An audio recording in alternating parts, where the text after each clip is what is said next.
Qismimizni yozamiz. Oған ыңғайлы үшін кішкентай оқтау және үлкен оқтау керек.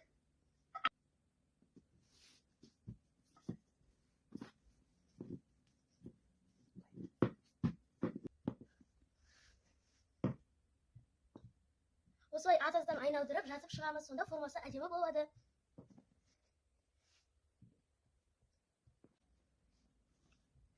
Үн себіп, орап шығамыз жазып.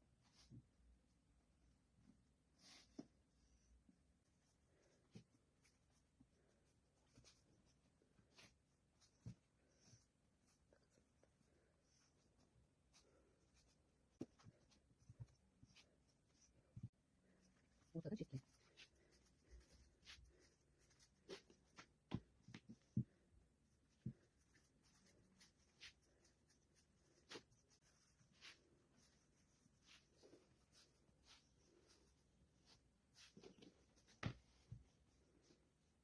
Тамырымыз болды.